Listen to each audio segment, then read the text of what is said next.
Muy buenas noches a todos. Bienvenidos a nuestro webinar en nombre de Medilab Sistemas y Gama Nuclear. Les damos la bienvenida y en este momento le doy la palabra al doctor Jaime Carmona, quien nos contará un poco más acerca de nuestro conferencista invitado, el doctor Diego Miñar. Los dejo con el doctor Jaime Carmona. Bueno, muy buenas noches a todo el auditorio. En el día de hoy tenemos el placer nuevamente de contar con el doctor Diego Miñarro. El doctor Diego Miñarro es experto en neuroimágenes, es neurólogo y trabaja para la Fundación Favaloro en Buenos Aires, Argentina, y además para investigaciones médicas. Ya nos estuvo deleitándonos con un tema de stroke, pero en esta ocasión nos va a hablar sobre interpretación de las imágenes en epilepsia. La dinámica es la de siempre, va a ser durante 45 minutos. El doctor Diego Miñarro va a estar hablando acerca del tema y pueden estar haciendo o formulando sus preguntas a través del chat y al final vamos a estar exponiéndolas al doctor Diego Miñarro para que nos las responda. Así que le damos la bienvenida al doctor Diego Miñarro. Muy buenas noches. Buenas noches, buenas tardes para ustedes, buenas noches desde acá de Buenos Aires. Primero que nada, agradecido otra vez por esta nueva invitación a Gama y a Medilab, por darnos la chance de compartir, de estar esta vez más a distancia que otras veces y poder seguir en contacto y poder charlar un poco de lo que hacemos todos los días. Esta vez vamos a correr menos, no tenemos que correr, no son imágenes para tener que andar tomando decisiones a las corridas como charlamos la otra vez. Esta vez son cosas para pensar y para tomarnos nuestro tiempo y vamos a charlar un poquito. Vamos a empezar a compartir mi pantalla, si me permiten. Así vemos un poco de qué es lo que vamos a charlar esta vez. Ahí vamos. Avísenme si se ve correctamente, si están viendo mi presentación. Perfecto, Diego, se ve perfectamente.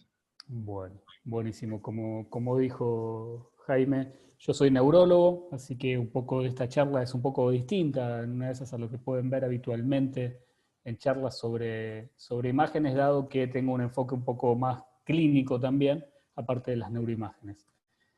La idea de esta charla es un poco de qué es la epilepsia. Vamos a hablar 2-3 palabras de qué es la epilepsia. Es por lo menos 2 crisis comiciales no provocadas o reflejas, producidas en un intervalo siempre separado más de un día. Si uno tiene más de una crisis en un día, tal vez no sea una epilepsia y puede ser algo secundario y una crisis sintomática secundaria a otro evento y no ser una epilepsia. La epilepsia es un síndrome, ¿sí?, caracterizado por distintas causas, pero que se caracteriza por tener crisis comiciales, desde la conocida y característica crisis tónico-clónica o convulsión, a crisis de ausencia, a crisis motoras, a crisis sensitivas, a crisis con trastorno de la conciencia, con otro tipo de sintomatología. El término convulsión es para la crisis tónico-clónica generalizada y todo lo demás lo vamos a llamar crisis sintomática o no sintomática o lo que fuera, pero son crisis comiciales. Si uno tiene una crisis eventual, un evento comicial eventual, la chance de repetirlo es baja, si es un solo evento aislado y fuera de contexto, sin una historia previa. Ahora, si vuelve a repetir, eso sí aumenta y groseramente a más del 60% de chances de tener un síndrome epiléptico si uno repite crisis. Si lo hace una sola vez, todos tenemos la chance en algún momento de ante alguna anoxia en particular, alguna agresión en particular a nuestro cerebro, hacer una crisis. Pero no necesariamente somos epilépticos por eso. Obviamente tiene que haber un diagnóstico, un síndrome epiléptico como tal. En el 2017, la Liga Internacional de la Lucha contra la Epilepsia hizo esta clasificación, puntualmente sobre el tipo de crisis, renombró algún tipo de crisis, las separó en focales, generalizadas y de inicio desconocido, cuando uno tiene un episodio que le cuentan y que no se sabe realmente cuál es el origen, si hubo un inicio focal o no. Los separa en síntomas motores y no motores, y a partir de ahí, si hay compromiso o no compromiso de la conciencia, obviamente si son generalizadas lo hay, si hay conciencia desconocida o no hay pérdida de conciencia, y si hay actividad tónico-clónica bilateral o no la hay, y en base a eso las clasifica. En esto me interesa más que nada es este lado de la rama, que es donde nosotros podemos aportar desde nuestro trabajo diario, que son las imágenes. Cuando una crisis es de inicio focal, la chance de tener una manifestación imagenológica crece exponencialmente ante un inicio generalizado, donde la chance de encontrar una lesión ya es bastante más difícil. Como dije, las imágenes son hoy tal vez la herramienta paraclínica más importante, junto con el electroencefalograma, y obviamente la clínica es fundamental. El diagnóstico de epilepsia es un diagnóstico pura y exclusivamente clínico, pero para llegar a la etiología, ahí es donde nosotros vamos a tener algún tipo de injerencia. En el resto es poco probable que nosotros aportemos mucho más. Obviamente lo que buscamos es etiología, diagnóstico diferenciales, si esto es un cuadro primario y exclusivo de la epilepsia o estas crisis son secundarias a otra cosa. Ahí es donde nosotros tenemos algo que ver. Obviamente es fundamental el juntar toda la información. Yo no puedo dar un diagnóstico de un cuadro epiléptico si yo no tengo datos, si yo no sé cuál es el tipo de crisis que hace, el tiempo, el tratamiento, los antecedentes. Sin todo eso yo no puedo arribar a un diagnóstico de un síndrome epiléptico. Acá tenemos varias cosas, acá tenemos un T2 coronal con un hipocampo afectado, acá tenemos una esquizencefalia labio abierto, acá tenemos un trastorno cortical, una doble corteza, acá tenemos una displasia. Todo eso fuera de contexto es poco probable que arribemos al diagnóstico. Obviamente la esquizencefalia sí, pero lo demás fuera de contexto es difícil de diagnosticar. Es fundamental que conozcamos la semiología de la crisis. Desde el punto de vista de la neurología, el neurólogo debería tratar de darle todos los datos posibles al colega radiólogo. ¿Para qué? Para que el colega radiólogo sepa qué es lo que está buscando. Es totalmente distinto si yo como radiólogo sé que el neurólogo está pensando en que tiene una epilepsia del lóbulo temporal. Mi protocolo de estudio va a ser una cosa y mi forma de estudio va a ser una cosa, a que me diga, no, mira, las crisis son claramente frontales, entonces tal vez el protocolo sea distinto también. Es importante saber si tiene un origen focal o no, como ya les dije antes, eso es importantísimo. Y si lo saben el origen focal o el origen eléctrico de las crisis, obviamente que esa información nos es de suma importancia. ¿Cuáles son los estudios que tenemos por imágenes?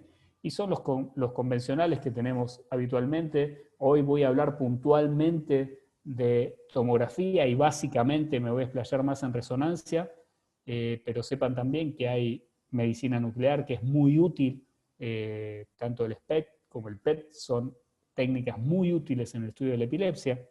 Y después hay que están encasillados acá en esta diapositiva como estudios funcionales, se refieren a eso. ¿La tomografía sirve? Y en general depende para qué. Si yo estoy estudiando un paciente epiléptico crónico, que estoy en busca de su etiología, tal vez si puedo llegar, y la tomografía pocas veces aporta. Pero en una crisis sintomática aguda, en un paciente que debuta con una crisis, sí es muy importante una tomografía y nos ayuda bastante a diagnosticar esas causas secundarias, como por ejemplo este sangrado. Si yo tengo esta tomografía con esta imagen espontáneamente hiperdensa a nivel del valle silviano, en la ínsula derecha, sé que es un sangrado subaracnoideo y este paciente tranquilamente puede debutar con una crisis comicial.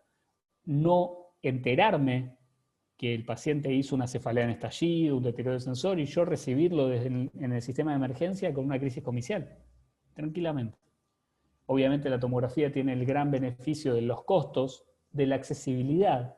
Es mucho más fácil, mucho más rápido adquirir una tomografía simple como esta respecto a un protocolo de epilepsia en resonancia. Nos puede ayudar, nos puede dar datos que tal vez a la resonancia le cuesta, como estas calcificaciones, como estas lesiones. Esto nos ayuda, seguramente el diagnóstico lo vamos a hacer por resonancia, pero esto nos ayuda a que esta tomografía no es normal. Esta tomografía tiene una simplificación del patrón de los giros, una corteza que parece más grande, y esto no es más que una lisencefalia.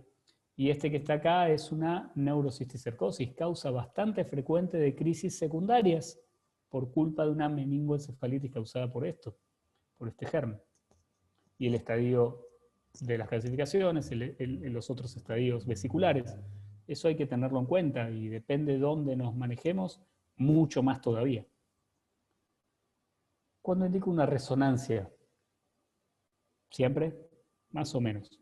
Al inicio de la enfermedad, obviamente, sí, si yo voy a iniciar un estudio de un paciente con diagnóstico de epilepsia, no con una crisis aislada, con un diagnóstico de epilepsia, tengo que hacer una resonancia. Cuando el paciente se torna refractario, tengo que hacer resonancia para ver qué pasó, por más que yo tenga un diagnóstico claro. En control de una patología conocida, yo puedo tener síndromes epilépticos crónicos con una patología de base que es la que los genera y puedo tener que controlarlo. Así que básicamente casi siempre una resonancia. Es muy importante cuando voy a pedir una resonancia aclarar que estoy estudiando un paciente con crisis comiciales, con un síndrome epiléptico.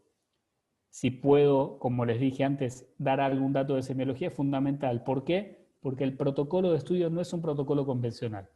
Es un protocolo que generalmente tarda más tiempo porque yo tengo que hacer secuencias de cortes finos, de la mejor resolución que pueda y orientadas a ciertas estructuras. Si yo tengo un pedido que dice epilepsia y por una cuestión de frecuencia estadística voy a hacer un estudio orientado al temporal, que es la causa más frecuente.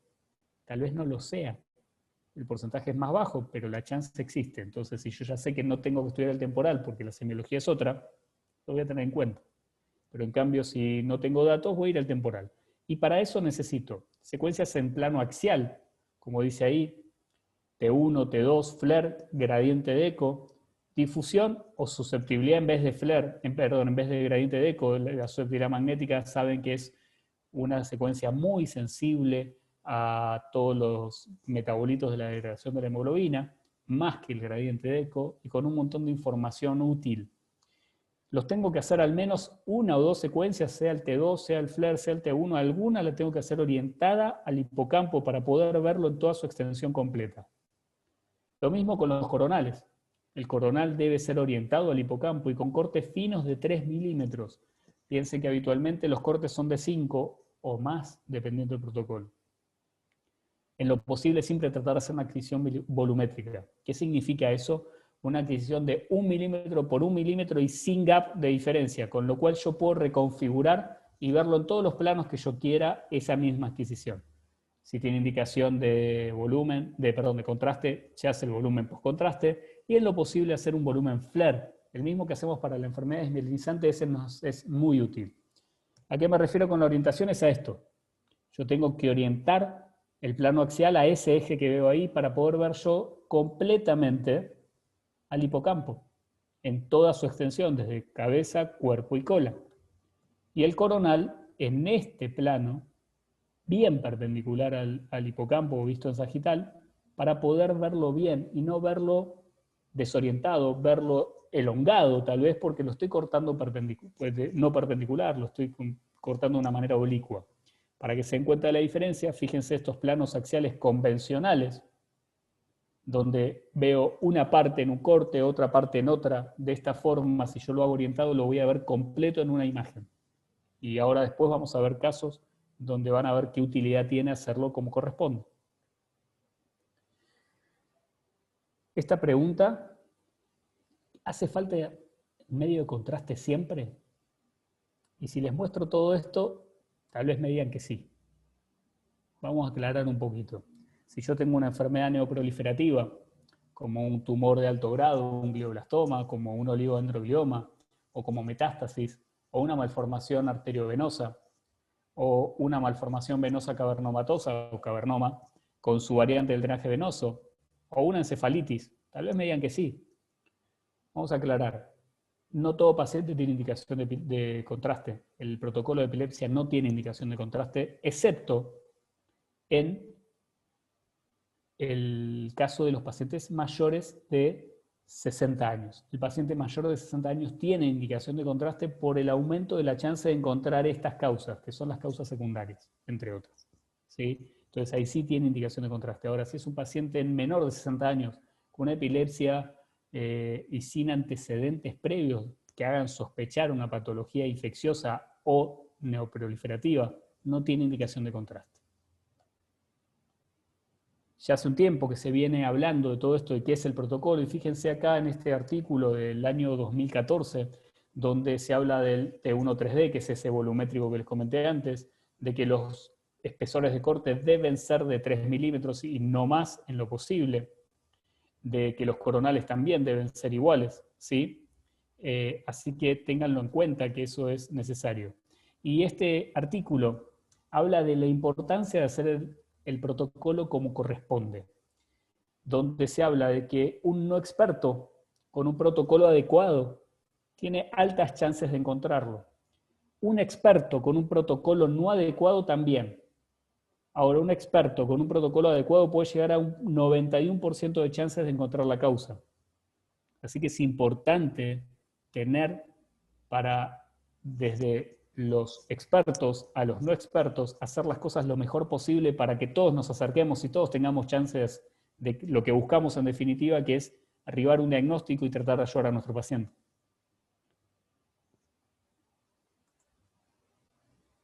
Otra pregunta frecuente es el tema de qué equipo tengo que usar.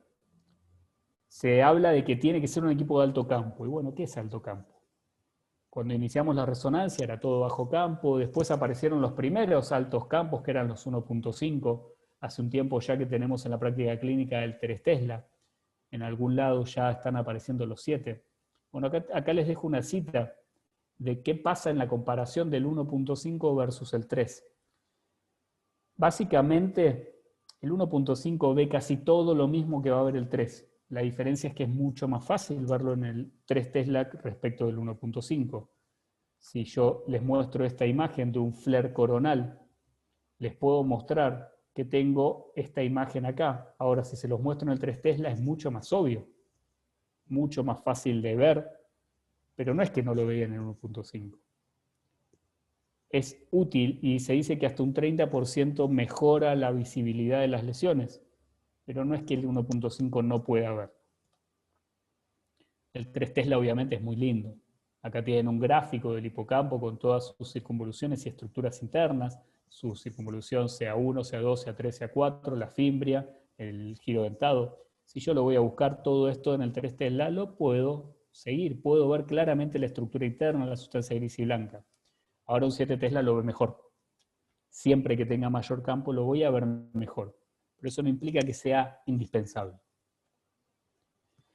En el año 2019, la misma Liga de la Lucha contra la Epilepsia publicó un task force sobre cómo estudiar al paciente epiléptico con un síndrome estable, no un cuadro sintomático agudo, sino un paciente con epilepsia crónica ya conocida y que necesito estudiarlo. Bueno, de eso lo que tenemos es que proponen un protocolo acortado de solo 3 secuencias. No más que eso. Un T1 volumétrico, un flare volumétrico, ambos para poder reconstruirlos y reconfigurarlos en el plano que yo quiera, y si yo quiero hacer volumetrías también, y si yo quiero medir algo lo voy a poder hacer, y un T2 coronal en alta resolución y en 3 milímetros, donde únicamente voy a estudiar al hipocampo y nada más que el hipocampo. Solo con esos 3 secuencias yo puedo tener un diagnóstico de una esclerosis del hipocampo, de una displasia cortical, de un trastorno de migración cortical, de un trastorno del orden cortical. Todo lo puedo ver con eso. Estoy hablando de síndromes crónicos de la epilepsia. Con este protocolo lo puedo ver. Ahora, este protocolo está avalado para equipos de 1.5 Tesla de nueva generación o para 3 Tesla en el mejor, con mayor fuerza. Con lo cual, si yo cuento con un equipo más viejo y mi consejo es hagan todas las secuencias como corresponde y después vemos. Si cuentan con la suerte de tener un equipo de nueva generación de 1.5 o en el mejor de los casos un 3 Tesla, hagan este protocolo porque es muy interesante y van a encontrar todas las causas que uno busca. ¿Cuáles son las situaciones clínicas? Las situaciones pueden ser crisis sintomáticas agudas el estatus epiléptico o la crisis sintomática crónica. Como crisis sintomática aguda vamos a ir viendo todas esas que están ahí y vamos a ir adelantando un poco. Esto lo vimos en el último webinar en el que yo participé, donde lo que tenemos es un stroke isquémico agudo que puede, no con mucha frecuencia, pero puede manifestarse con crisis. Este tal vez sí se manifiesta bastante más frecuente con crisis. Si yo tengo esta tomografía con esta lesión espontáneamente densa, intraparenquimatosa, y yo sé que es un hematoma intraparenquimatoso. Ojo con la resonancia, esto es un T1, esto es un T2. Puede ser confundida con otras patologías, pero el gradiente de eco nos ayuda para ser bastante más claro que esto es un hematoma intraparenquimatoso y particularmente en estadio hiperagudo. Puedo tener una encefalitis, este caso particularmente, fíjense el compromiso del lóbulo temporal en T2, en FLAIR, y cómo característicamente tiene como una especie de freno a nivel de los ganglios de la base. El compromiso no lo traspasa. Para hacer un stroke es raro que afecte semejante territorio temporal y no avance sobre los ganglios de la base. Y en el contraste, en vez de ver menos vasos, veo incluso mayores vasos, veo más turgencia vascular y no veo tanto realce. Esto es una encefalitis herpética. Este es una resonancia de un paciente con secuencias T2, secuencias gradiente de eco y T1 sin contraste. Y acá lo que se ve es una imagen hiperintensa a nivel frontovasal, en el gradiente de eco una porción algo hipointensa, medio raro, y hay una imagen rara acá adelante, son los senos frontales, y la verdad que en el sagital se ve que no. Pero si les muestro esta tomografía, claramente nadie va a dudar de que este pobre paciente tenía un neumoencéfalo y todo eso negro que veíamos era aire. Veíamos las contusiones hemorrágicas de un paciente con un trauma de cráneo severo. Y estos eran contusiones y eran crisis sintomáticas agudas por las contusiones. Esto también es una causa bastante frecuente de crisis, de deterioro del sensorio, de trastorno a la marcha, que es el hematoma subdural. Particularmente en este caso, un hematoma subdural crónico reagudizado con signos de resangrado, tanto en tomografía como en resonancia.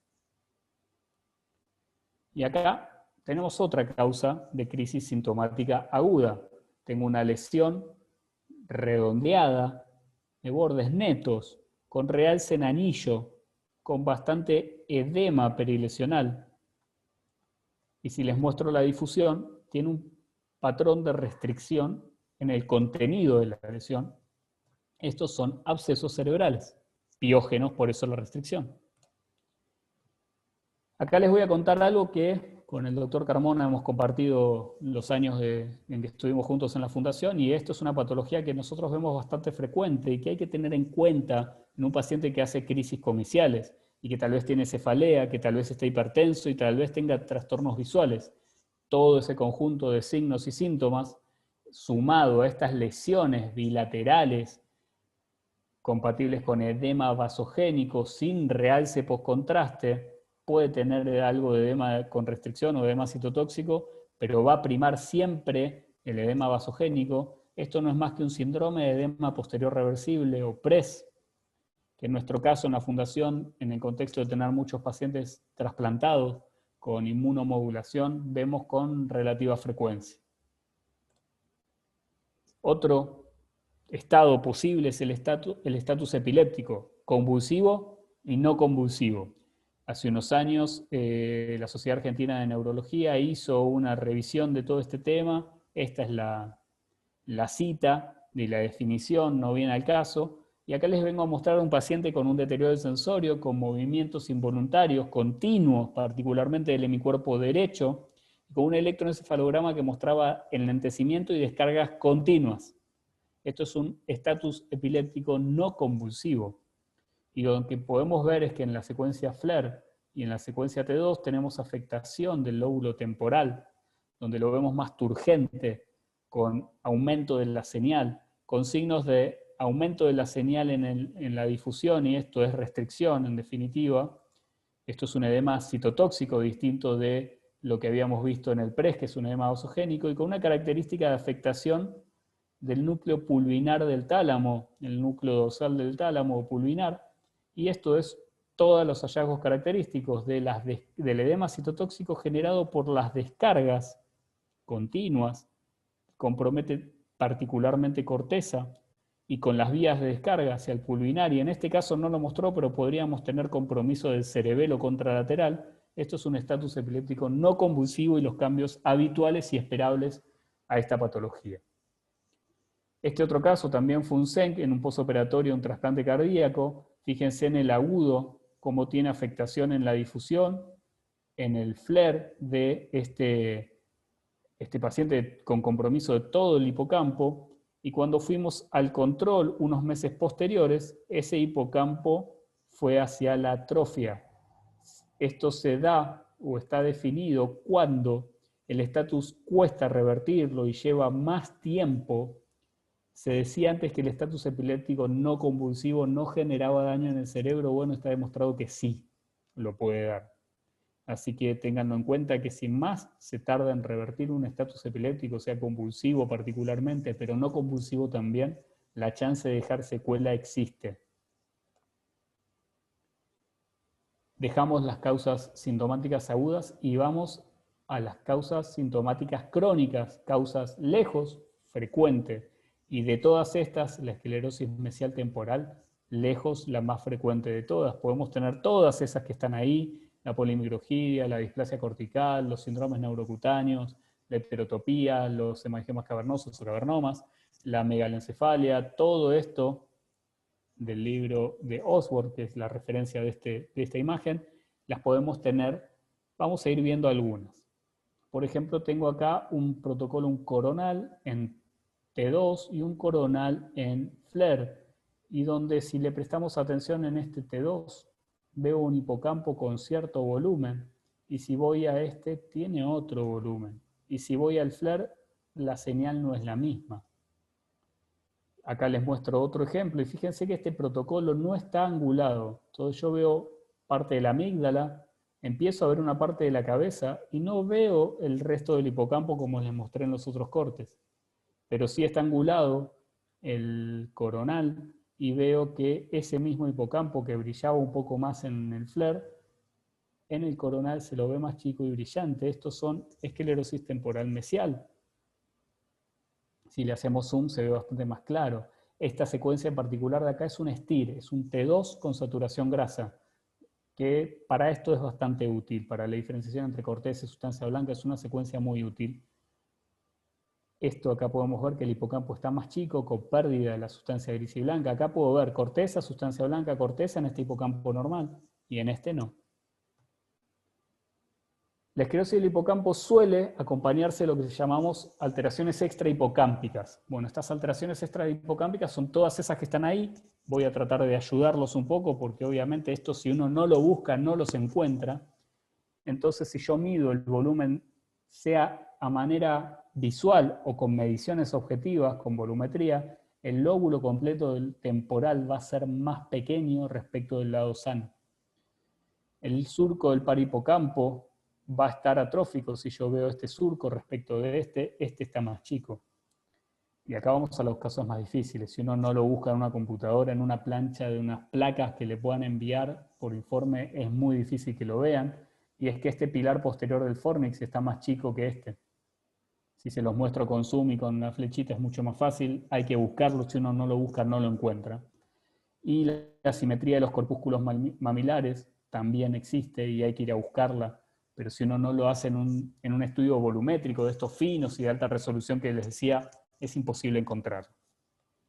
También puede haber lo que se llama esclerosis del hipocampo plus, o sea, una patología dual, otra patología agregada, como podemos ver, esta esclerosis del hipocampo asociado a este foco de displasia cortical, bastante común. Si uno tiene una esclerosis del hipocampo, tiene obligatoriamente que ir a buscar otras patologías asociadas. Nos vamos a meter en un terreno más complejo todavía, que son todos los trastornos que tiene el desarrollo cortical.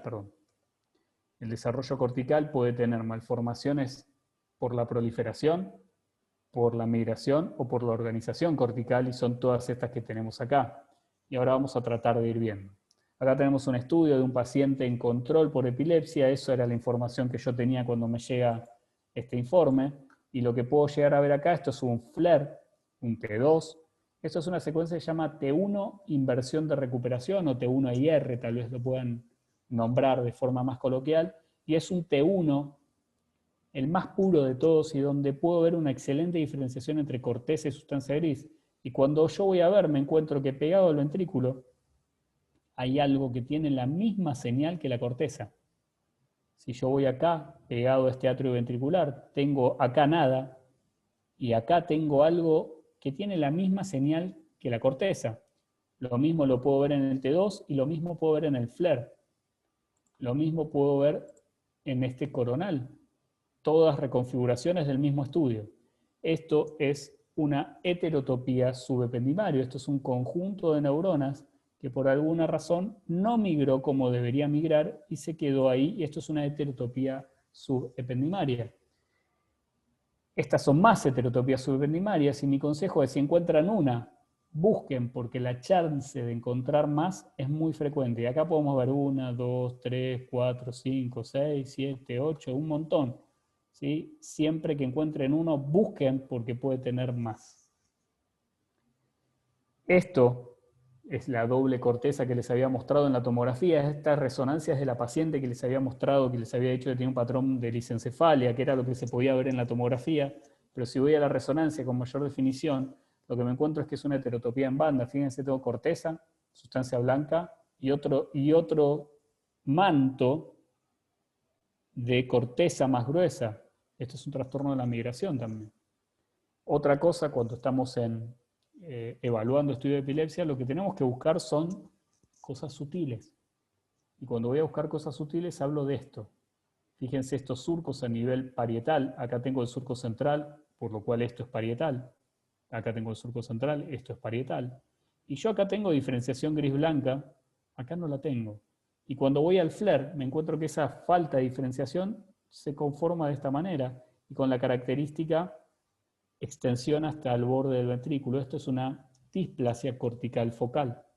No me voy a meter en toda la clasificación de displasias corticales porque tengo que hacer una clase solamente de eso.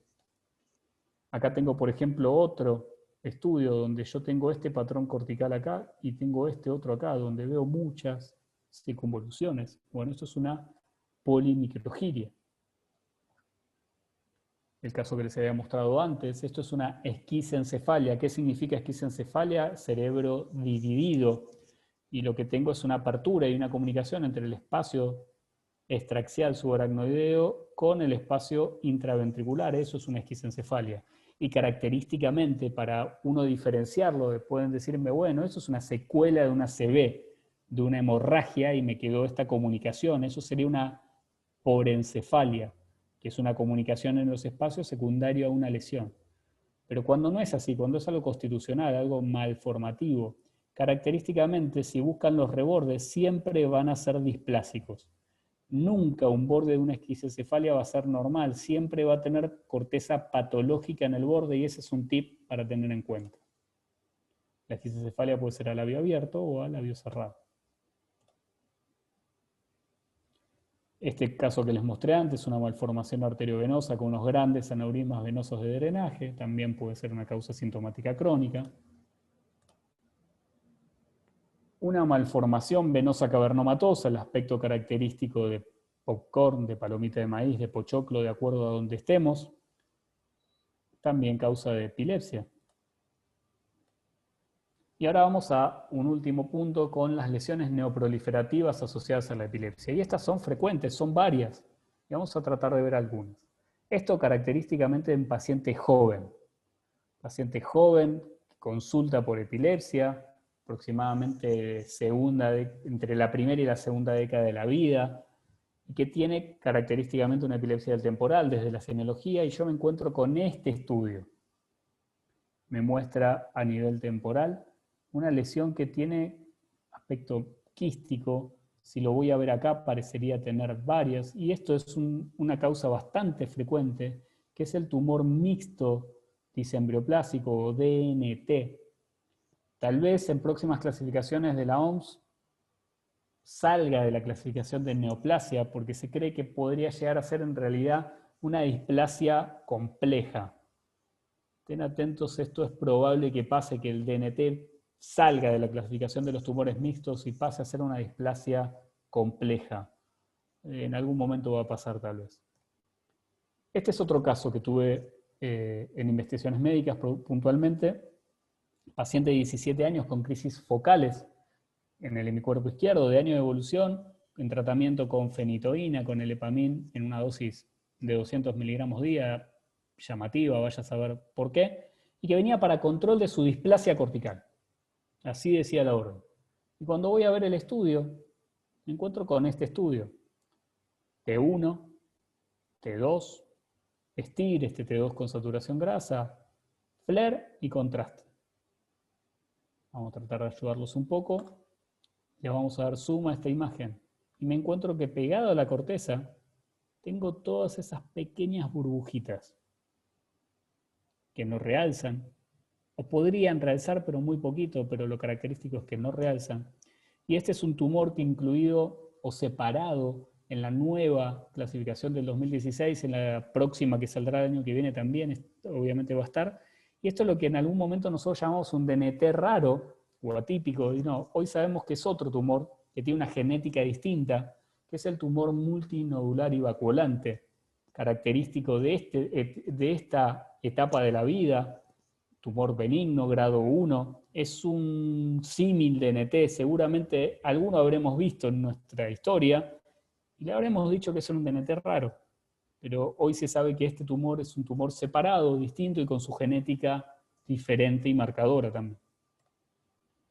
Otra causa bastante frecuente, fíjense esta resonancia T2, T1 con contraste, esta tomografía, que ese nódulo o esa lesión quística con un nódulo mural y con calcio, esta es una causa muy frecuente, este es el ganglioglioma, también causa frecuente en edad, de mediana edad, de adolescentes hacia adelante, mucho más frecuente a nivel frontal, pero también puede estar en otro lado, así que por eso lo puse para que lo tengan en cuenta. Esta causa, esta resonancia, son todos, esto es un FLAIR, un T1 y un T2, un T1, de un chico joven que consultó cuando trabajaba en el hospital británico y que característicamente tenía problemas en la escuela. ¿Por qué? Porque se reía mucho, fuera de lugar, y tenía trastorno de conducta, que en realidad eran estas risas injustificadas. Tenía algún trastorno cognitivo ya que logramos objetivar con estudios cognitivos, y cuando le hacemos el estudio nos encontramos con ¿qué? Con este detalle que está acá. Esto es el hipotálamo, y esto no es más que un amartoma hipotalámico, y ese trastorno de conducta que contaban no eran más que las crisis gelásticas. Hablamos de crisis motora generalizada. Bueno, esto es un tipo de crisis, son crisis que se dan por manifestarse por risa.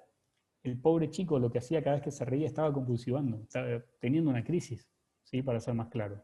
Se acompaña de otros hallazgos como pubertad precoz y demás, y este paciente característicamente tenía este amartoma hipotalámico.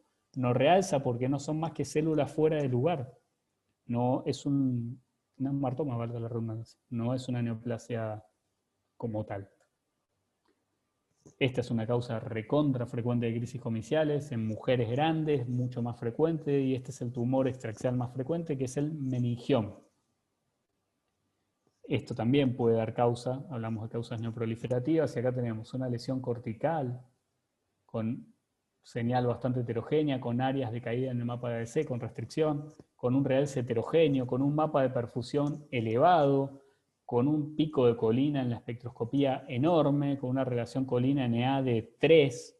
Esto no es más que una neoplasia de alto grado, y particularmente por la orientación y demás tengo la confirmación anatomopatológica. Esto fue un oligodendroglioma de alto grado. Después podemos tener estas cosas, y tenemos lesiones varias. Fíjense que el gadolinio realza periférico, y estos son metástasis. Fíjense que son varias. Generalmente suelen tener más edema, pero ténganlo en cuenta, a veces no siempre la metástasis tiene edema. Y después podemos tener otros síndromes epilépticos. Si hablamos de síndromes que existen, bueno, fíjense que tienen todas estas lesiones subcorticales, yuxtacorticales, esta lesión ependimaria o subependimaria y tienen esta gran lesión neoproliferativa ahí o con realce cercano al foramen de Monro. Bueno, esto es una esclerosis tuberosa o enfermedad de Bourneville con sus amartomas corticales, sus tubers subependimarios y con su astrocitoma subependimario de células gigantes característico de esta patología. La sustancia blanca suele estar bastante afectada y tiene esa cría clínica característica de epilepsia, retraso mental y adenomas sebáceos. Esta es otra.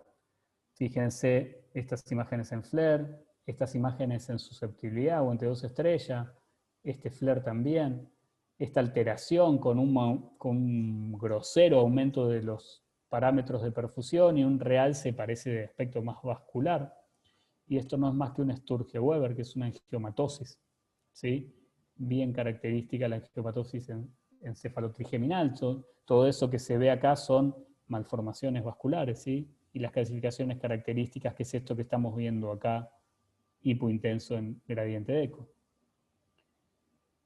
Este es otro caso también, que es el MELAS. Esta es una enfermedad mitocondrial, característicamente por acidosis láctica, episodios stroke-like y hace una encefalopatía epiléptica. Esta es otra causa también de un síndrome epiléptico.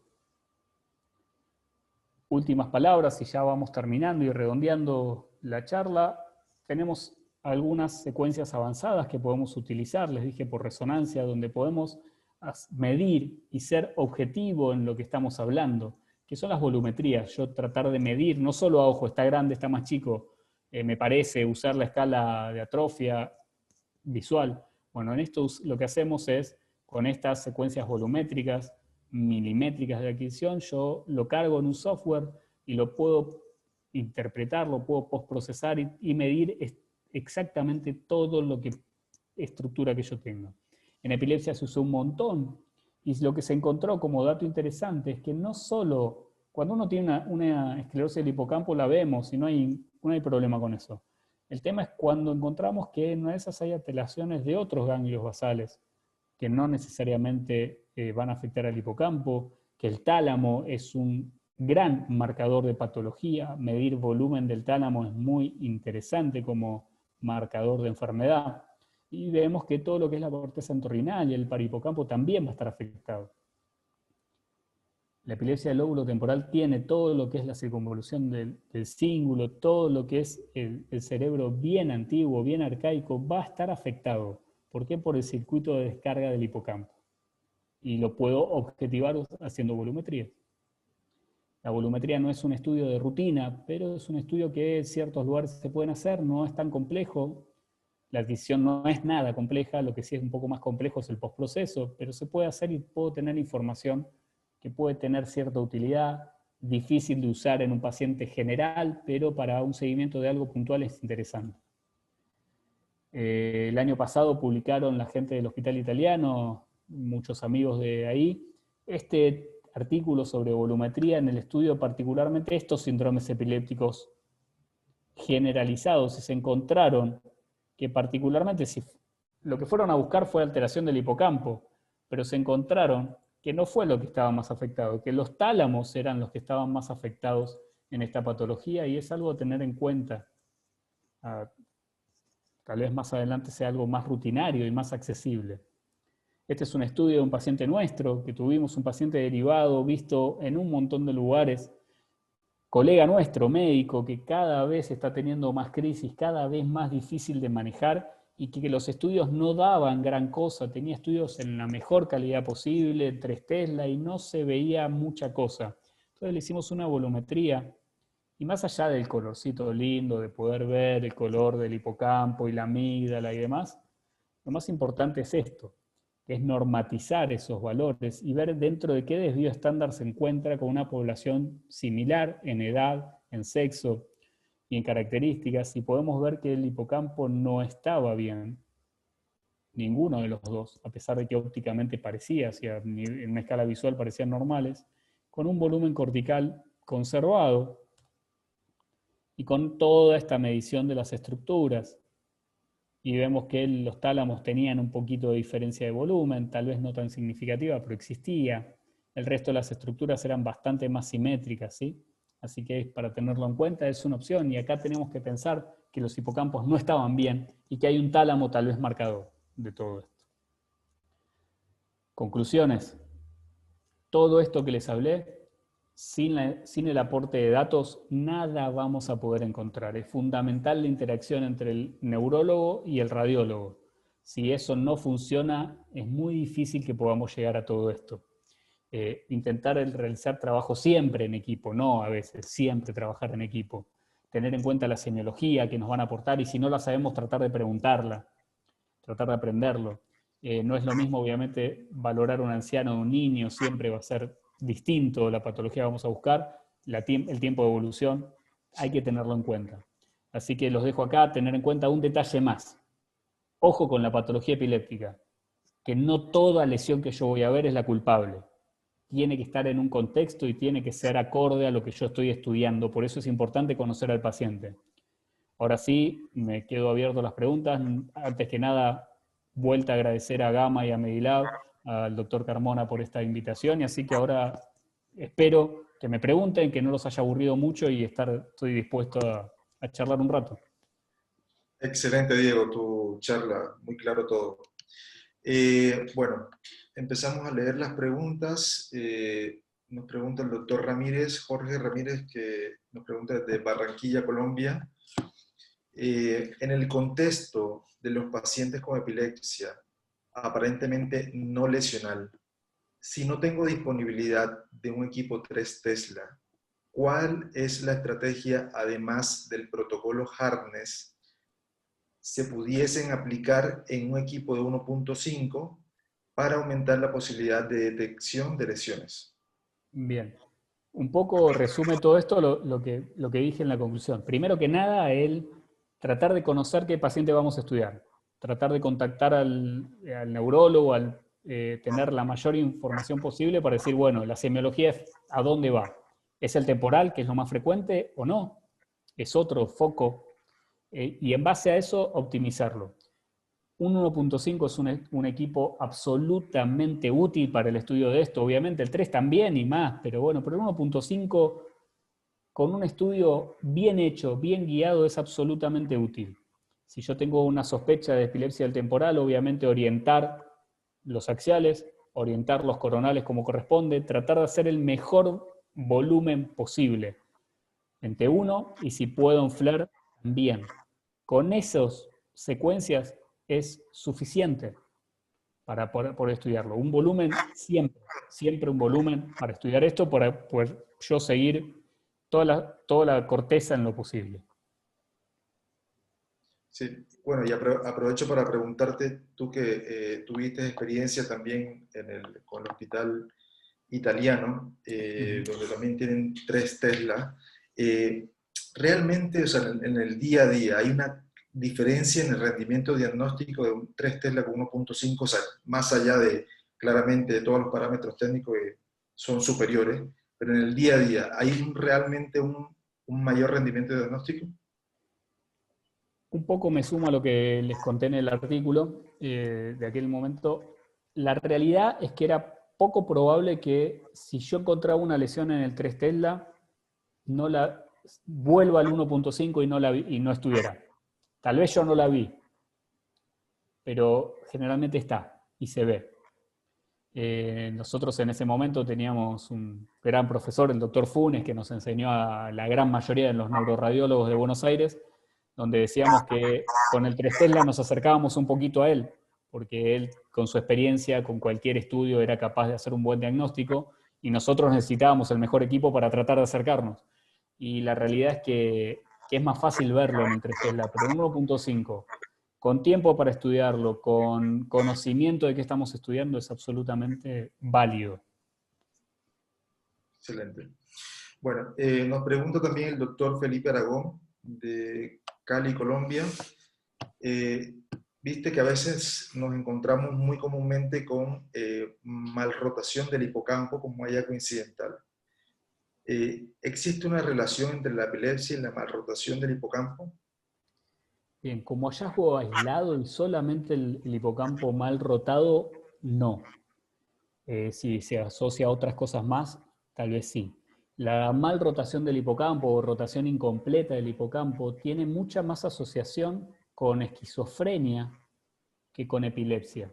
Eso sí hay que tenerlo en cuenta. Uno, cuando lo encuentra, con todos los signos que corresponden, con el hipocampo más abalonado, con el surco del parahipocampo más verticalizado, con una señal y un volumen no afectado, uno tiene que informarlo y tiene que describirlo. En el informe tiene que constar eso. Pero la realidad es que en epilepsia, como hallazgo solamente eso es poco probable. Es mucho más frecuente en esquizofrenia y particularmente del lado izquierdo. Perfecto. Otra pregunta, Diego. Yo que te vi realizar bastantes volúmenes de hipocampo, ¿crees que en algún momento, más allá de toda la información que existe en paper, crees que realmente la volumetría del hipocampo va a tomar en algún momento algún rol en la herramienta diagnóstica de epilepsia? Yo creo que en algún momento sí. Hoy está más que nada en experimentación, dentro de un protocolo, ahí tiene clara utilidad, porque obviamente cada vez necesitamos ser más objetivos. El yo decir está un poco más chico, está un poco más grande, no nos sirve, no nos alcanza dentro de un protocolo de investigación donde tenemos que ser lo más objetivo posible. En la práctica diaria, un valor aislado es poco útil. O sea, que yo les muestre este dibujito que está acá en la pantalla o las tablas que les mostré como un valor aislado, probablemente sea poco útil. Ahora en el control, yo tengo una inicial volumetría y después le hago controles y puedo ver qué es lo que está pasando con los volúmenes. Como les dije, hay un montón de estructuras que pueden estar afectadas y que no son solamente el hipocampo. Medir los tálamos, medir ganglios de la base, medir ciertos giros corticales y compararlo con el otro lado, en eso sí me parece que tiene mayor utilidad que el valor aislado. Les mostré ese paciente con una tabla con un montón de números que vistos fuera del contexto son poco útiles, no sirven de mucho. Nos pregunta el doctor Matías Mazuco, ¿podemos aportar algo desde las imágenes con respecto al estudio inicial de un paciente con sospecha de algún grado de autismo versus crisis de ausencia? Bien, primero un saludo a Matías, que ande todo bien, un fuerte abrazo. Siempre con preguntas difíciles, Matías no va a aprender nunca. Mira, la realidad es que el paciente autista o el espectro autista, 90% de las veces el estudio es normal. Es poco probable que uno encuentre patología macroscópica. El tema del autismo va por otro lado y no por una patología macroscópica que nosotros podamos objetivar. En cambio, el de la crisis de ausencia tal vez tenga sí una patología a nivel del hipocampo y que el autista no va a tener. Perfecto. Bueno, damos por finalizada la charla. La verdad es que muchas gracias a todos los que nos acompañaron el día de hoy. Esta fue la última charla del 2020. Esperemos vamos a retomar en enero o febrero con charlas alternadas entre medicina nuclear y radiología. Así que le damos nuevamente el agradecimiento al doctor Diego Miñarro, a nombre de Gama Nuclear y Medilab, todo su apoyo. Y bueno, muchas gracias por habernos acompañado. Muchas gracias a todos.